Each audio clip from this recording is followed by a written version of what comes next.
আমি প্রথমে আমার একটু আহ, স্বল্প পরিচয় দিয়ে শুরু করি। আমি ডক্টর মোহাম্মদ রুহুল আমিন।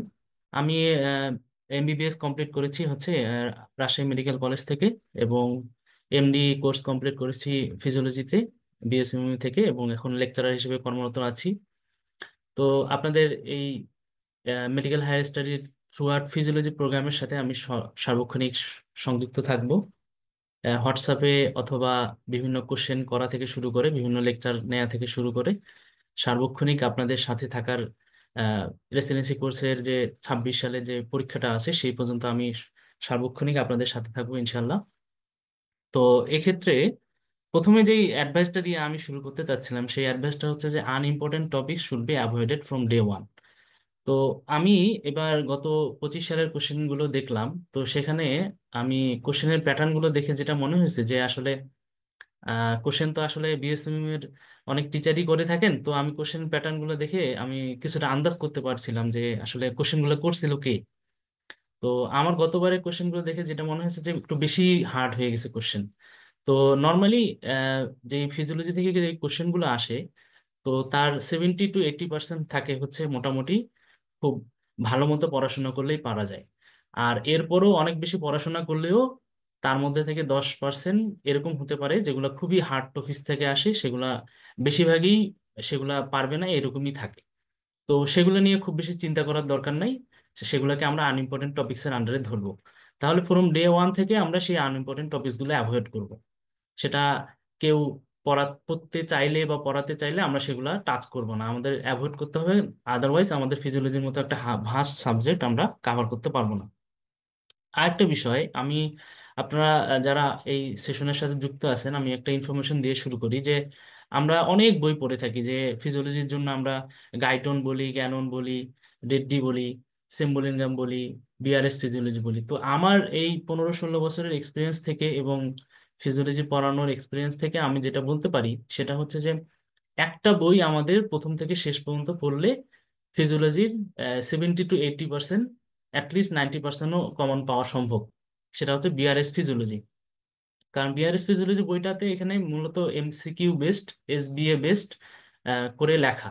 তাহলে আমাদের, এবং এই বইটার সবচেয়ে গুরুত্বপূর্ণ বৈশিষ্ট্য যেটা সেটা হচ্ছে যে এই বইটা অনেক ছোট একটা বই। আর মোর ইম্পর্টেন্টলি এই বইয়ে কোনো ভুল নাই।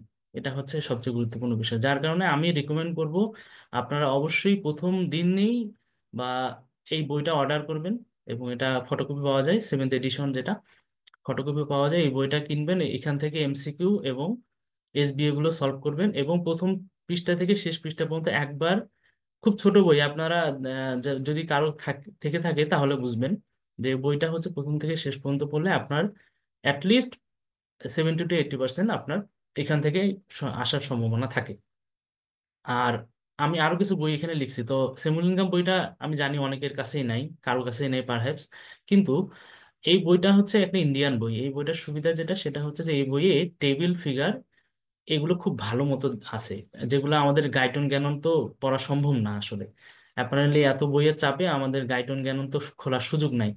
তো আমি বলবো আপনারা এই দুইটা বই অ্যাটলিস্ট কিনবেন, বিআরএস ফিজিওলজি এবং সেম্বলিঙ্গাম। সেম্বলিঙ্গাম কিভাবে কেন কিনবেন? সেম্বলিঙ্গাম প্রথম থেকে শেষ পর্যন্ত পড়তে হবে না। এখানে যেটা করতে হবে, আপনারা একটা টপিকস পড়বেন যখন, তখন সেই টপিকসটার সেই টপিকসটার যে টেবিলটা থাকবে এবং ফিগার যেটা থাকবে সেটা আপনারা আপনাদের যে নোটবুক থাকবে সেই নোটবুকে লিখে রাখবেন। তাহলে এভাবে পড়লে আপনাদের জন্য পড়াটা সুবিধা হবে। আমি একটা উদাহরণ দিয়ে বলতে পারি আপনাদের। সাপোজ আমি এই যে এখানে এই কথাগুলো আগে একটু শুনে রাখেন। সেটা হচ্ছে BRS should be read thoroughly and সিমুলিনগাম। এখানে হচ্ছে অনেকগুলো পিকচার থাকে, ফিগার থাকে, ট্যাবেল থাকে, সেগুলো খুব সাজানো আকারে থাকে। আমি দুইটা উদাহরণ দিই সব সময় যাতে বুঝতে সুবিধা হয়। একটা হচ্ছে যে আমি কেমিক্যাল রেগুলেশন যেটা বলি, আমরা কেমিক্যাল রেগুলেশন অফ রেসপিরেশন, সেটা আপনি অনেক জায়গায় পড়তে পারবেন, অনেক বই থেকেই পড়তে পারবেন, গাইডেও পড়তে পারবেন। কিন্তু এটা হচ্ছে একটা ফ্লো চার্ট আকারে দেয়া আছে সিম্বলিঙ্গামে। তাহলে আপনারা কি করবেন, ওই সিম্বলিঙ্গামের ওই পেজটা কেটে আপনার যে নোটবুক, যেই বইয়ে আপনি পড়েন সে বইয়ে কেটে রাখবেন। তাহলে ওই ফ্লো চার্টটা পড়লেই সেখানে আপনার এই কেমিক্যাল রেগুলেশনটা, শুধু ফ্লো চার্টটা দেখলেই আপনার এসবিও পারবেন, এমসিকিউ পারবেন। একইভাবে আমি আরেকটা উদাহরণ দিতে পারি সিমুলিঙ্গাম থেকে, যে আপনাদের একটা খুব কমনলি রেসপিরেটরি সিস্টেম থেকে একটা কোশ্চেন আসে, সেটা হচ্ছে বিভিন্ন টাইপের রেসপিরেটরি ডিফর্মিটি, রেসপিরেশনের ডিফর্মিটি, যেমন সেখানে হচ্ছে বিভিন্ন টাইপের রেসপিরেটরি ডিফর্মিটি, সেগুলোর ছবি আপনি খুব সুন্দরভাবে সিম্বলিজমে পাবেন। তো এই বিষয়টার জন্যই মূলত সেমুলঙ্গাম বইটা আমি কিনতে বলি, এই কারণেই যে সেখানে আপনি বইটা কিনবেন এবং শুধু কাটাকাটি করবেন এটুকের জন্য। বইয়ের সেই ফিগার টেবিল এগুলো কাটাকাটি করে আপনার যে নোটবুক সেখানে লাগিয়ে রাখবেন।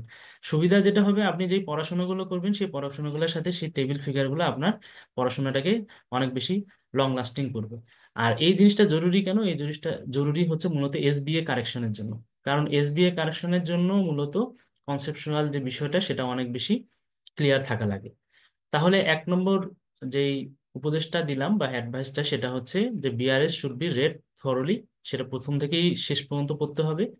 এবং সেমুলঙ্গাম যেটা কিনতে হবে সেটার আপনি ফিগার টেবিল এগুলো হচ্ছে কেটে কেটে আপনি আপনার যে নোটবুক থেকে প্রিপারেশন নেবেন, সেটা যে কোনো বই থেকেই হতে পারে, যে কোনো গাইড বই, যে কোনো কোচিং থেকে দেয়া বই, যে কোনো কিছু হতে পারে, সেখানে আপনি লাগাই রাখবেন। তাহলে এই দুটো অ্যাডভাইস ফ্রম ডে ওয়ান আপনাকে ফলো করতে হবে। ওকে, এখানে কথাগুলো লেখা আছে যে দি tables and figures that we provide, please try to write down in your notebook. These figures and tables will be provided in the explanation section of each exam. এই কথাটা আপনারা সবসময় যে আপনাদের সেমুল ইনকাম খুঁজে খুঁজে বের করতে হবে জরুরি না। কারণ আমরা যে পরীক্ষাগুলো নিব, সেই পরীক্ষার কমেন্ট সেকশনে আমরা এক্সপ্লানেশন এক্সপ্লানেশন সেকশনে বা আমরা ডিটেলস লিখেও দিব, এবং যেই ফিগার বা টেবিল বা যেই ফ্লো চার্টটা আমরা এই ওই যে কোশ্চেনের সাথে সংশ্লিষ্ট সেটা আমরা সেখানে দিয়ে দিব। তো আপনারা সেই ফিগারটা দেখে বই থেকে সিলেক্ট করে বইয়ের সেই পেজটা কেটে নিয়ে রাখতে পারেন, তাহলে আপনাদের এই পড়াটা সম্পূর্ণ হবে। এই কারণে যেটা করতে হবে, আপনাকে অবশ্যই এক্সামগুলোতে অবশ্যই পার্টিসিপেট করতে হবে। আমি মেডিকেল হায়ার স্টাডির একটা বিষয় আমার কাছে রিকমেন্ড অবশ্যই আমি আপনাদের করব, আপনারা লেকচার করবেন, সবই করবেন, কিন্তু এক্সামটা খুব জরুরি এই কারণেই যে এক্সামে যে এক্সপ্লানেশন দেয়া থাকবে, সেই এক্সপ্লানেশনগুলো আপনারা যদি ফ্রম ডে ওয়ান থেকে শুরু করে পরীক্ষার আগ দিন পর্যন্ত একবার শেষ করতে পারেন, তাহলে আপনাদের 70, 80, 90% আপনি কমন পাবেন ইনশাল্লাহ। আমি আরেকটা উদাহরণ দিই, যেমন এই এই একটা জিনিস যে stimuli that increase gastrin secretion, stimuli that inhibit gastrin secretion, এখান থেকে অনেক বেশি কোশ্চেন আসে। তো এটা হচ্ছে গ্যানোনের একটা টেবিল আকারে দেয়া আছে। তো টেবিলটা যদি আপনি পড়েন, তাহলে আপনার ডিটেলস এত বেশি পড়তে হবে না। তাহলে এই টেবিলটা যখন পড়বেন, তখন এই টেবিলটা যদি কোথাও দেয়া না থাকে আপনার গাইড বইয়ে বা যে গাইড বই আপনি ফলো করেন, সেখানে আপনি এটা লিখে রাখবেন। তাহলে টেবিলটা সহজে চোখে পড়লে আপনার এটা মনে রাখতে সুবিধা হবে। আচ্ছা, তাহলে এই যে এই জিনিসটা আমি এখানে বললাম যে you can read any books provided by any coaching, but you need to add this tables figures and explanation গুলো অ্যাটলিস্ট আপনাদের অবশ্যই যোগ করতে হবে। তো এই কারণে আপনি রেসিডেন্সি এমডিএমএস প্রোগ্রামে আমাদের মেডিকেল হায়ার স্টাডির সাথে আপনি যুক্ত হলে আপনি এই সার্ভিসগুলো পাবেন। এবং এখন 30% ডিসকাউন্ট আছে রানিং ব্যাচে। আমাদের হচ্ছে diploma, FCPS part one, MDMS অনেকগুলো ব্যাচে আমাদের রানিং থাকে, এবং মোর ইম্পর্টেন্টলি সেখানে এক্সাম থাকে, আর্কাইভ থাকে এবং পিডিএফ দেয়া থাকে। আপনারা যেটা প্রয়োজন হবে সেটা আপনি সেখান থেকে নিয়ে নিন, আপনি আপনার প্রিপারেশনটাকে এনরিচ করতে পারেন। ওকে, তাহলে কোশ্চেন সলভিং এর ক্ষেত্রে গুরুত্বপূর্ণ অ্যাডভাইস যেটা, সেটা হচ্ছে এসবিএ এর জন্য আপনারা জ্ঞানন এবং বিআরএস এই দুটো ফলো করবেন। এখানে আমি একটা ইম্পর্টেন্ট জিনিস বলি, সেটা হচ্ছে বিআরএস এর যে চ্যাপ্টার ওয়াইজ যে এসবিএ গুলো আছে, এসবিএ গুলো আপনার পারা জরুরি না, কিন্তু এসবিএ যে এক্সপ্লানেশন গুলো আছে সেই এক্সপ্লানেশন গুলো আপনাদের পারা জরুরি। আপনি হয়তোবা এসবিএ আপনি 10টা সলভ করতে গিয়ে আপনি হচ্ছে 10টাই পারেন না, কোনো সমস্যা নেই, কিন্তু আপনার এক্সপ্লানেশন যে 10টার মধ্যে 10টা এক্সপ্লানেশন দেওয়া থাকবে, সেই এক্সপ্লানেশন গুলো আপনার ভালো মতো পড়তে হবে। তাহলে আপনার পরীক্ষায় যে এসবিএ আসবে সেগুলো আপনি পারবেন। তাহলে এই জ্ঞানের এসবিএ গুলো এক এক নজর দেখে যেতে হবে, এবং বিআরএস ফিজিওলজির যে এক্সপ্লানেশন যেগুলো থাকবে সেগুলো আপনার খুব ভালো মতো এক্সপ্লানেশন গুলো করতে হবে। আচ্ছা, আমি একটা উদাহরণ দিই যে A 49-year-old male patient with severe Crohn's disease has been unresponsive to drug therapy and undergoes ileal resection. After the surgery, he will have steatorrhea because. তাহলে এখানে যে সিনারিওটা দেখানো হয়েছে সেটা হচ্ছে যে আমরা জানি যে ক্রনস ডিজিজে আইলিয়ামে একটা আলিয়ামে ইফেক্ট পড়ে, সো সেখানে যদি আমরা আলিয়ার রিসেকশন করি তাহলে আমরা জানি আলিয়ামে হচ্ছে দুইটা জিনিস অ্যাবজর্পশন হয়, একটা হচ্ছে বাইল সল্ট এবং বিটুয়েল, বি দিয়ে আমরা মনে রাখতে পারি। তাহলে বাইল সল্ট এবং ভিটামিন বি 12, এবং বাইল সল্ট আমরা জানি দুইটা কাজে ইউজ হয়, একটা হচ্ছে ডাইজেশনের ক্ষেত্রে ইমাসিফিকেশন, ফ্যাট ডাইজেশনের ক্ষেত্রে ইমাসিফিকেশন করে, এবং ফ্যাট অ্যাবজর্পশনের ক্ষেত্রে মাইসিলি ফর্মেশন করে। তাহলে এই জিনিসটা আমরা বলতে পারি যে যেহেতু বাইল সল্ট নাই, তাহলে এখানে কি হবে, অপশনটা অ্যান্সার কি হবে, mycelia do not form in the intestinal lumen. তাহলে এই জিনিসটা আমরা এখান থেকে পেলাম। কিন্তু এই অ্যান্সারটা আপনি পারলেন না, কোনো সমস্যা নেই, কিন্তু আপনার যে এইখানে যে এক্সপ্লানেশন যেটা দেয়া থাকবে, যে এক্সপ্লানেশনটা দেখেন, আপনারা একটু পড়ে দেখেন, তাহলে যে কোনো ধরনের কোশ্চেন এই আলিয়ার সেকশন থেকে হোক না কেন, আপনারা এই অ্যান্সারটা পারবেন। কিরকম? Ileal resection removes the portion of small intestine that normally transports bile acid from the lumen of the gut and recirculate them to the liver. Because this process maintains the bile acid pool, new synthesis of bile acid is needed only to replace those bile acids that are lost in the feces. Ileal resection করলে কি হবে, এই ফেসিসের মাধ্যমে বায়োসল চলে যাবে, যার কারণে মাইসিলি formation হবে না, লিপিড ডাইজেশন অ্যাবজর্পশনে সমস্যা হবে। তাহলে এই এক্সপ্লানেশনটা আপনারা এখান থেকে জানতে পারলেন। একই সঙ্গে এই আলিয়ার রিসেকশনের একটা ছবি আছে ডেভিডসনের, সেই এই প্রশ্নটা যখন আমরা দিব, বা আমি যদি সেই কোশ্চেনটা করি, আমি যেহেতু ফিজিওলজি কোশ্চেনগুলো করে থাকি, তো সেক্ষেত্রে আমি এই এক্সপ্লানেশনের সাথে ওই ছবিটাও অ্যাড করে দিই। তাহলে আপনার এই এই এক্সপ্লানেশন এবং ওই ছবিটা যখন পড়বেন, তখন আইলিয়ার রিসেকশন থেকে হয়তোবা এই প্রশ্নটা আসবে না, হয়তোবা এই রিলেটেড অন্য আরেকটা প্রশ্ন আসবে, কিন্তু আপনার এক্সপ্লানেশন এবং এই ছবিটা দেখলে আপনার ওই প্রশ্নগুলো অ্যান্সার আপনি ইনশাল্লাহ পারবেন। তাহলে explanation and the figures and the tables that will be provided, you you should follow that rules to note down that figures, tables and explanation in your notebook. Okay, আরেকটা কোশ্চেন, এই যে bore effect, bore ইফেক্টের এই কোশ্চেনটা জুলাই জুলাই ডিপ্লোমাতে আসছিল এবং রেসিডেন্সিতেও আসে।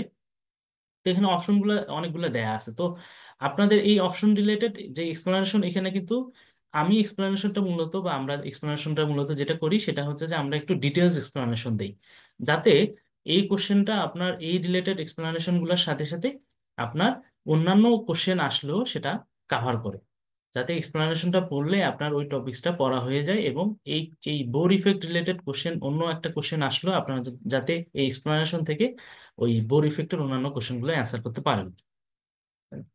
আচ্ছা, এই রেসিডেন্সি 25-এ একটা কোশ্চেন আসছে, সেটা হচ্ছে যে insulin deficiency causes acceleration of hot. তো সেটা কি হবে, যে আমরা জানি যে ইনসুলিন ডেফিসিয়েন্সি হলে ইনসুলিন মূলত লাইপোজেনেসিস করে, তাহলে ডেফিসিয়েন্সি হলে লাইপোজেনেসিস করবে করবে না। আর ইনসুলিনটা হচ্ছে লাইপোলাইসিসকে ইনহিবিট করে, তাহলে ইনসুলিন ডেফিসিয়েন্সি হলে লাইপোলাইসিস হবে, অর্থাৎ তাহলে এটা ট্রু হবে। আর গ্লুকোনোজেনেসিসকে ইনসুলিন ইনহিবিট করে, তাহলে ইনসুলিন ডেফিসিয়েন্সি হলে গ্লুকোনোজেনেসিস হবে। গ্লাইকোজেনেসিস লাইসিসকে ইনসুলিন ইনহিবিট করে, তাহলে ইনসুলিন ডেফিসিয়েন্সি হলে এটা করবে, তাহলে এই তিনটা ট্রু হবে। আর প্রোটিন সিনথেসিস করে ইনসুলিন, এটা ডেফিসিয়েন্সি হলে প্রোটিন সিনথেসিস ইনহিবিট হবে, যার কারণে এ এবং ইটা ফলস হবে, বি সি ডি ট্রু হবে। তো এই জিনিসটা আমরা যখন বুঝতে পারবো, পড়ার জন্য আমরা যেটা করব সেটা হচ্ছে আমরা এই ফ্লো চার্ট গুলো আমরা প্রোভাইড করব আপনাদের। তো ফ্লো চার্ট গুলো দেখলে কি হবে, যেমন এইখান থেকে সে কোশ্চেনটা আসছে, আপনি যখন ডিটেলস একটা টেক্সট পড়বেন, সেই টেক্সট তো পড়লে আপনার ক্লিয়ার কনসেপশন হবেই, কিন্তু আপনি এই ফ্লো চার্টটা যদি এঁকে রাখেন, অথবা এই ডেভিডসনের এই ফ্লো চার্টটা যদি এঁকে রাখেন আপনার নোটবুকে, তাহলে পরীক্ষার আগে আপনার জন্য এখান থেকে অন্যান্য কোশ্চেন আসলেও আপনি সহজে অ্যান্সার করতে পারবেন। যেমন আমি একটা উদাহরণ দিই, সেটা হচ্ছে ওইখানে আমি কোশ্চেনে বললাম যে তিনটা option, lipogenesis, lipolysis, gluconeogenesis, glycogenolysis, protein synthesis. কিন্তু আপনাদের যদি অপশনগুলো এগুলো আসে, তখন আপনি কি করবেন, যে কিটোনিরিয়া, কিটোনিমিয়া, এগুলো অপশন আসলে এগুলো কিন্তু ট্রু দিতে হবে। তারপর যদি এই অপশনটা আসে যে increase nitrogen loss in urine, তখন কিন্তু ট্রু দিতে হবে। তাহলে শুধুমাত্র ওই অপশনগুলো দিয়ে এক্সপ্লানেশন আমরা দিই না, আমরা যেটা করি সেটা হচ্ছে যে আমরা এরকম ওভারঅল একটা ধারণা দেওয়ার জন্য যে ছবিটা বা যে এক্সপ্লানেশনটা জরুরি, সেই পুরো এক্সপ্লানেশনটা অথবা পুরো ফিগারটা বা টেবিলটা আমরা প্রোভাইড করি। তাহলে আপনাদের কাজ হবে ওই কোশ্চেনটা সলভ করার সাথে সাথে সেই টেবিলটা বা ফিগারটা বা এক্সপ্লানেশনটা আপনার নোটবুকে লিখে রাখা। একইভাবে এই ফিগারও আপনি দেখেন, খেয়াল করে দেখেন যে অ্যাবসোলিউট ইনসুলিন ডিফিসিয়েন্সি হলে এখানে কিন্তু কিছু অপশন থাকে যে পটাশিয়াম ডিফিসিয়েন্সি হয়, আবার হাইপার অসমোলারিটি হয়। তো এই অপশনগুলো তো এখানে ছিল না। তাহলে এই অপশনগুলো যদি দিয়ে দেয় তাহলে কিন্তু আপনাদের ট্রু দিতে হচ্ছে। তাহলে আমি বোঝাতে চাচ্ছি যে আপনারা একটা কোশ্চেন সলভ করবেন, that does not mean that you should focus on that question only, you should focus the other parts of that question also. এই একটা উদাহরণ দিয়ে আমি বললাম যে আপনাদের এই ইনসুলিন ডিফিসিয়েন্সির ক্ষেত্রে আপনার অন্যান্য পোর্শনগুলোও যাতে কাভার আপ হয়, সেক্ষেত্রে আমরা যে ফিগার, যে ট্যাবেল এবং এক্সপ্লেনেশন গুলো দিব আপনাদের সেগুলোতে বেশি ফোকাস রাখতে হবে। আচ্ছা, আমি আরেকটা উদাহরণ দিই, আপনাদের সুবিধা হবে। এই রেসিডেন্সি 25-এ এই কোশ্চেনটা আসছে, সেটা হচ্ছে রিগার্ডিং পিটিএইচ। প্যারাথাইরয়েড হরমোন কি করে? প্যারাথাইরয়েড হরমোন হচ্ছে ডিপ্রেসেস দ্য অ্যাক্টিভিটি অফ অ্যান্টিপিটিউটারি। অ্যান্টিপিটিউটারি এটা হচ্ছে ফলস হবে কেন? কারণ আমরা জানি ক্যালসিয়াম দিয়ে প্যারাথাইরয়েড হরমোন, ক্যালসিয়াম এবং ফসফেট দিয়ে প্যারাথাইরয়েড হরমোনের রেগুলেশনটা হয়। অ্যান্টিপিটিউটারি রেগুলেশন হয় না দুইটা হরমোনে, মনে রাখবেন, একটা হচ্ছে প্যানক্রিয়াস এবং প্যারাথাইরয়েড। প্যানক্রিয়াসের যে হরমোন ইনসুলিন সেটা রেগুলেট হয় মূলত গ্লুকোজ দিয়ে, আর প্যারাথাইরয়েড গ্ল্যান্ডের যে প্যারাথাইরয়েড হরমোন সেটা রেগুলেট হয় মূলত ক্যালসিয়াম এবং ফসফেট দিয়ে। তাহলে এটা হবে ফলস। আর এটা কি করে? Increase phosphate discretion in urine. আমরা জানি এটা হচ্ছে ফসফেট ট্রাশিং হরমোন, অর্থাৎ ফসফেট ডিসক্রিশিং করে। ট্রাশ মানে হচ্ছে সরাই দেয়, তাহলে এটা ট্রু হবে। Increases calcium reabsorption from renal tubule, perhaps early distal tubule থেকে এটা ক্যালসিয়াম রিঅ্যাবজর্পশন করে। তাহলে আর এটা কি করে? Regulated by blood calcium level, এটা ট্রু হবে। সাপ্রেসেড বোন রিজেপশন, এটা ফলস হবে। তাহলে আমরা খেয়াল করি যে এই জিনিসটা যখন আমরা করব তখন এর সাথে আমি এই ফিগার দুইটা যখন এক্সপ্লেনেশন দিয়ে দিব তখন আপনারা এখান থেকে ইনফরমেশনগুলো আপনার গ্যাদার করে নোটবুকে লিখে রাখতে হবে। কি লিখে রাখবেন? যে অ্যান্টিও পিটুইটারি রেগুলেট করে কোন কোন গ্ল্যান্ডের সিক্রেশনকে। যেমন আমরা এখানে দেখি অ্যান্টিও পিটুইটারি রেগুলেট করে হচ্ছে গোনাড, থাইরয়েড, তারপর অ্যাড্রেনাল কর্টেক্স, এগুলো হচ্ছে রেগুলেট করে কিসের মাধ্যমে? এসিটিএইচ, তারপর টিএসএইচ, এগুলোর মাধ্যমে রেগুলেট করে থাকে। তাহলে আমরা এখানে যেটা বলতে চাচ্ছি সেটা হচ্ছে যে প্যারাথাইরয়েড যে হরমোন, সে প্যারাথাইরয়েড হরমোনকে রেগুলেট করে মূলত ক্যালসিয়াম, এবং ইনসুলিন যেটা রেগুলেট করে সেটা হচ্ছে গ্লুকোজের মাধ্যমে রেগুলেট। তাহলে এই এই ফিগার থেকে আমরা এই ইনফরমেশনটা পাচ্ছি। আরো এখান থেকে অনেক ইনফরমেশন পাবো যেগুলো আপনাদের একটু লিখে রাখতে হবে। যেমন একটা উদাহরণ হচ্ছে যে অসমোলারিটি এবং ইন্টারভাস্কুলার ভলিউম ভেসোপ্রেসিন সিক্রেশনটাকে স্টিমুলেট করে। আমরা জানি osmolarity is directly proportional to vasopressin, তাহলে অসমোলারিটি বেড়ে গেলে এডিএস সিক্রেশন বেড়ে যায়। আবার আরেকটা ইনফরমেশন, যেমন আমরা জানি যে স্ট্রেসে কর্টিসল লেভেল বেড়ে যায়। সার্কেডিয়ান রিদম কর্টিসল লেভেলকে আহ, একটা লেভেলকে কম বেশি করায়। আর একটা ইম্পর্টেন্ট ইনফরমেশন এখান থেকে আমরা দেখতে পাচ্ছি যে টিআরএইচ অর্থাৎ থাইরোট্রপিন রিলিজিং হরমোন প্রোল্যাক্টিন সিক্রেশনকে বাড়ায়। তার মানে এই টিআরএইচ যদি বেড়ে যায় তাহলে প্রোল্যাক্টিন সিক্রেশন কিন্তু বাড়ে। তাহলে এইখান থেকে আমরা অনেক ইনফরমেশন কিন্তু গ্যাদার করতে পারি। কিন্তু পরীক্ষার জন্য আমরা কিন্তু পরীক্ষায় ছিল কি প্যারাথাইরয়েড হরমোন কি কি, প্যারাথাইরয়েড সিক্রেশনটা কিসের উপর ডিপেন্ড করে? তাহলে কিসের উপর ডিপেন্ড করে? ডিপেন্ড করে হচ্ছে মূলত ক্যালসিয়াম এবং ফসফেট লেভেলের উপরে। কিন্তু এই এই এই যে টেবিল বা চার্টটা দিলাম সেখান থেকে আপনারা আরো অনেক ইনফরমেশন আপনি সেখান থেকে ওই রিলেটেড গ্যাদার করতে পারবেন, যেটা আপনার এখান থেকে লিখে রাখতে হবে। তাহলে এই ফিগারটা দিয়ে আপনি এই জিনিসটা মনে রাখতে পারবেন। আচ্ছা, এই ফিগারটা দেখে কি মনে রাখতে পারবেন? এখানে প্লাজমা ক্যালসিয়াম লেভেল কমে গেলে আমরা জানি প্যারাথাইরয়েড হরমোন সিক্রেশন বেড়ে যায়, এবং প্যারাথাইরয়েড হরমোন যে তিনটা টার্গেট অর্গান, একটা কিডনি, একটা বোনস, একটা জিআই ট্র্যাক্ট। তো কিডনিতে কি কাজ করে? কিডনিতে আমরা জানি যে এটা 1 আলফা হাইড্রোক্সিলেজ এনজাইমকে অ্যাক্টিভ করে, যার কারণে 125 ডাইহাইড্রোক্সিকোলিক তৈরি হয়, এবং সেটা কিনা আবার কি করে? সেটা আবার ইন্টেস্টাইনে গিয়ে ডিরেক্টলি ক্যালসিয়াম এবং ফসফেটকে অ্যাবজর্পশন করে। আবার ফসফেট কিডনিতে প্রক্সিমাল কনভলিউটেড টিউবুলে ফসফেট রিঅ্যাবজর্পশনটাকে বাধা দেয়, যার কারণে ইউরিন দিয়ে ফসফেট বেশি বেশি স্ক্রিট হয়, এবং ক্যালসিয়াম রিঅ্যাবজর্পশনটা ডিস্টাল কনভলিউটেড টিউবুলে, আর্লি ডিস্টাল টিউবুলে বাড়ায় দেয়। তাহলে আলটিমেট যে একটা নেট ইফেক্ট হবে, ক্যালসিয়াম লেভেলটা বাড়াবে, ফসফেট লেভেল কমাবে। তাহলে এই দুই ফিগার দেখে আপনারা মনে রাখতে পারবেন যে প্যারাথাইরয়েড হরমোনের কাজটা কি এবং সেটা রেগুলেশনটা কি। তাহলে একটু আম, মাথা খাটায় পড়তে হবে, সেটা হচ্ছে যে আপনার টেক্সট পড়া যতটুকু আপনার মনে থাকবে তার চেয়ে বেশি ফিগার এবং টেবিল এগুলো মনে থাকবে, এগুলো আপনারা আপনাদের নোটবুকে লিখে রাখার চেষ্টা করবেন।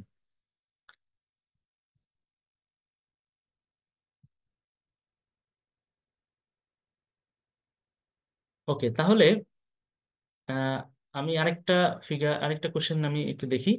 তো আমাদের মেডিকেল হায়ার স্টাডির এখানে অনেকগুলো কোর্স কারিকুলামের মধ্যে অনেকগুলো জিনিস ইনক্লুডেড থাকে, যেমন লেকচার ক্লাস থাকে হচ্ছে 40 ঘন্টার বেসিক ক্লিনিক্যাল, লাইভ এক্সাম থাকে, লাইভ এক্সাম গুলো দেওয়ার চেষ্টা করবেন। বা আমি বারবার খুব গুরুত্ব দিয়ে বোঝানোর চেষ্টা করলাম যে লাইভ এক্সাম দেওয়ার গুরুত্বটা কোথায়। এবং সেখানে এক্সপ্লানেশন থাকে, এবং এই যে সেন্ট্রাল আর্কাইভস অ্যাক্সেস থাকে 40,000 কোশ্চেনের। সেই কোশ্চেনগুলোর পড়লে এবং কোশ্চেনগুলোর যে এক্সপ্লানেশন আছে সেই এক্সপ্লানেশন গুলো পড়লে আপনাদের আহ, মানে 80 to 90% আপনি ইনশাল্লাহ কমন পাবেন। এবং টপিকস এক্সাম থাকে, রিভিউ এক্সাম থাকে। আহ, এই টপিকস এক্সাম শেষ করে যখন রিভিউ এক্সাম দেবেন, আপনি দেখবেন যে আহ, পুরোপুরি সিলেবাস কাভার হয়ে যায়। তো আপনারা সেই এক্সপ্লানেশন গুলো যদি পুরোপুরি একটা একটা করে শেষ করেন, তাহলে আপনি দেখবেন যে আপনার পুরো বইই সবচেয়ে ইম্পর্টেন্ট টপিকস গুলো পড়া হয়ে গেছে। আর আমি আগেই বলছি যে unimportant topic should be avoided from day one. যার কারণে আমরা কোশ্চেন গুলো সেই গুরুত্বের বিচারে করে থাকি। সাবজেক্ট ফাইনাল থেকে 6টা, মডেল টেস্ট থাকে, এবং বিষয়ভিত্তিক বিভিন্ন পিডিএফ থাকে। এবং পিডিএফ গুলো যেগুলো থাকে সেগুলো হচ্ছে যে আমি যেমন পিডিএফ করি, আমি পিডিএফ এর দায়িত্বে ছিলাম। তো সবচেয়ে ইম্পর্টেন্ট টপিকস গুলোর আমরা পিডিএফ করার দায়িত্বটা পাই। সবচেয়ে ইম্পর্টেন্ট ইম্পর্টেন্ট টপিকস, এবং সেগুলো হচ্ছে বিভিন্ন বই থেকে গ্যাদার করে আমরা পিডিএফ গুলো তৈরি করি। সেই পিডিএফ গুলো পড়লেই আপনাদের অন্যান্য বই খোঁজার চেষ্টা বা বই খোঁজার কষ্ট করতে হবে না। আচ্ছা, আমি এক্সাম স্ট্র্যাটেজি নিয়ে একটু কথা বলি। এক্সাম স্ট্র্যাটেজির একটা বিষয় খুব গুরুত্বপূর্ণ, সেটা হচ্ছে যেহেতু এখন এসবিও আছে এবং এমসিকিউ আছে, এমসিকিউ এর ক্ষেত্রে আপনি মোটামুটি একটা কনসেপশন নিয়ে গেলে আপনি মোটামুটি এমসিকিউ সবই ইনশাল্লাহ কাভার করতে পারবেন। সেটা হচ্ছে যে আপনি যদি 2 থেকে 3টা অপশন, 5টার মধ্যে ট্রু বা ফলস বুঝতে পারেন, আইদার ট্রু বুঝতে পারলেন অথবা ফলস বুঝতে পারলেন, তাহলে বাকিগুলো হচ্ছে আপনি যদি ট্রু বুঝতে পারেন বাকিগুলো ফলস দিবেন। আর যদি ফলস বুঝতে পারেন বাকিগুলো ট্রু দিবেন। এই স্ট্র্যাটেজিতে আপনি হচ্ছে সব এমসিকিউ ইনশাল্লাহ কম কম কারেক্ট করতে পারবেন। কিন্তু এসবি এর ক্ষেত্রে no strategy other than knowing that topics clearly. SB এর ক্ষেত্রে কোনো স্ট্র্যাটেজি আমার জানা নাই, অনেকের জানা থাকতে পারে, কিন্তু as far as I know, there is no strategy working on SBA correction. এটা হচ্ছে আমার ধারণা, যেটা যে এসবি এর ক্ষেত্রে কোনো স্ট্র্যাটেজি কাজে দেয় না। সেই টপিকসটা ক্লিয়ারলি জানাটাই হচ্ছে মূল গুরুত্বপূর্ণ বিষয়। তো এই টপিকসটা ক্লিয়ারলি জানার ওয়েটা কি? টপিকসটা ক্লিয়ারলি জানার ক্ষেত্রে একটা জিনিস মনে রাখবেন, সেটা হচ্ছে আমরা যেই পরীক্ষাগুলোতে আপনাকে ইনভলভ করবো, সেই পরীক্ষাগুলো আপনি যখন দিবেন সেখানে আপনি টেবিল পাবেন, ফিগার পাবেন, এক্সপ্লানেশন পাবেন। আপনি যেটা করবেন যে আমরা যেহেতু এখন এমবিবিএস পার করে একটা ব্যস্ত সময় কাটাই, আমরা বিভিন্ন সময় ফোন নিয়ে থাকি, সেই ফোনে আপনি সেই টেবিলগুলো বারবার দেখার চেষ্টা করবেন, সেই ফিগারগুলো বারবার দেখার চেষ্টা করবেন, সেই এক্সপ্লানেশন গুলো একটু দেখার চেষ্টা করবেন। তো এটাতে যেটা হবে যে আপনার স্টোরেজ যেটা থাকবে, আপনার মেমোরি যে স্টোরেজ যেটা থাকবে সেটা কিছুটা অ্যাভেলেবেল থাকবে মুখস্থ টপিকস গুলা মেমোরাইজেশনের জন্য। সেই টপিকস বিশেষ করে আপনি অ্যানাটমিতে অনেক বেশি মুখস্থ করতে হবে, অন্যান্য সাবজেক্টে অনেক বেশি মুখস্থ করতে হয়। তাহলে ফিজিওলজিতে আপনি এই মেমোরি স্টোরেজটা আপনি কিন্তু একটু ফাঁকা রাখতে পারবেন চাইলে। আপনি যদি ট্যাবেল ফিগার বেসড আপনার পড়াশোনাটা হয়, তাহলে আপনি এই সার্বক্ষণিক এই ট্যাবেল ফিগার এগুলা হচ্ছে আপনি ওই এক্সপ্লানেশন থেকে আলাদা করে ফোনে রেখে আপনি দেখতে পারেন। তাহলে আপনার এই এসবি এর ক্ষেত্রে আপনি খুব সুবিধা পাবেন, এটুকু আমি আহ, বলতে পারি আর কি। যে আমি একটা উদাহরণ দিই, যেমন ব্যারো রিসেপ্টরের একটা ফিগার আমি যখন ব্যারো রিসেপ্টর থেকে কোশ্চেন করি, তখন একটা ফিগার দেই জ্ঞানন থেকে। তো সেই জ্ঞাননের যে ফিগারটা আছে, সেই ফিগারের নিচে যে এক্সপ্লানেশন থাকে, সেই এক্সপ্লানেশনটা পড়লেই মূলত ওই কোশ্চেনটা পুরোটাই পারা যায়। তাহলে আপনারা ওই ফিগারটা বারবার কোথাও যাচ্ছেন, ওই কোশ্চেন যখন অ্যান্সার করবেন তখন তো অবশ্যই দেখবেন। তো অন্য ফ্রি টাইমে সেই কোশ্চেনগুলো সাথে ফিগারগুলো দেখলে আপনি সহজেই বিষয়গুলো মনে রাখতে পারবেন। এসবি এর জন্য এই স্ট্র্যাটেজিটা ফিজিওলজিতে খুব গুরুত্বপূর্ণ। আচ্ছা, আর এক্সামের আগে যেটা করবেন সেটা হচ্ছে যে আপনারা আনইম্পর্টেন্ট টপিকস অ্যাভয়েড করবেন। এক্সামের আগে অবশ্যই ইম্পর্টেন্ট টপিকস করবেন। তো ইম্পর্টেন্ট টপিকস কোনগুলো সেটা বোঝার জন্য আপনার যেটা করতে হবে যে এক্সাম দিলেই আপনি মোটামুটি বুঝে যাবেন যে কোন টপিকসটা করতে হবে এবং which topic should be avoided before exam. তো আমাদের সলভ ক্লাস থাকে অনেক বেশি, 40,000-এর মতো কোশ্চেন থাকে। তো সেগুলো আপনারা সলভ করবেন, সলভ করলে আপনার মোটামুটি সব ইম্পর্টেন্ট টপিকসই কাভার হয়ে যায়। তো আর এক্সপ্লানেশনের বিষয়ে যে এই যে কথাটা বারবার আমি এমফেসিস দিচ্ছিলাম, সেটা হচ্ছে যে আপনারা কোশ্চেন আপনারা অ্যান্সার করবেন। আপনারা রেজাল্ট ভালো হলো না হলো সেটা গুরুত্বপূর্ণ বিষয় না। গুরুত্বপূর্ণ বিষয় হচ্ছে যে প্রথম দিন থেকে শুরু করে আপনি যদি এক্সপ্লানেশন গুলো টুকে টুকে রাখার চেষ্টা করেন আপনার নোটবুকে, এবং এই চেষ্টাটা যদি অব্যাহত রাখেন, তাহলে দেখবেন 2 3 4 মাস পরে আপনি দেখবেন যে আপনার একটা মোটামুটি খুব সুন্দর প্রিপারেশন দাঁড় হয়ে গেছে। এবং তখন আপনি যখন এক্সামগুলো দিবেন, তখন আপনার মনে হবে যে না, I I can do it. তখন আপনার মনে হবে যে না, আপনার মোটামুটি ফিজিওলজিতে একটা দখল আসছে। তাহলে এখানে এই রুটিনটা আপনারা দেখে রাখবেন। আমাদের সামনে যে এক্সাম আছে, সেই এক্সামের প্রথম এক্সামটা যদি আপনারা পাশ করতে পারেন, সে প্রথম এক্সামটা হচ্ছে ফ্রি। সে প্রথম এক্সামটা আপনারা পাশ করতে পারলে সেখানে আমাদের একটা 40% ডিসকাউন্ট থাকবে।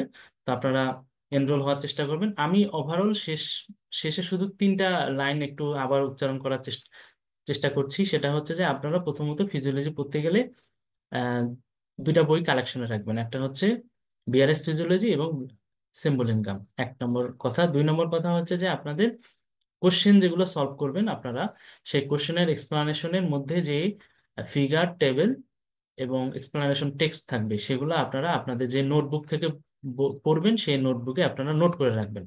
2 নম্বর। 3 নম্বর হচ্ছে প্রথম দিন থেকেই আপনাদের আননেসেসারি টপিকস বাদ দিতে হবে, এবং প্রথম দিন থেকেই আপনাদের সেই ইম্পর্টেন্ট টপিকসগুলো বারবার পড়তে হবে। তো আপনাদের ধন্যবাদ, আপনাদের মেডিকেল হায়ার স্টাডিতে স্বাগতম। আপনারা আমাদের সাথে থাকবেন, ইনশাআল্লাহ আপনারা সবাই ভালো করতে পারবেন।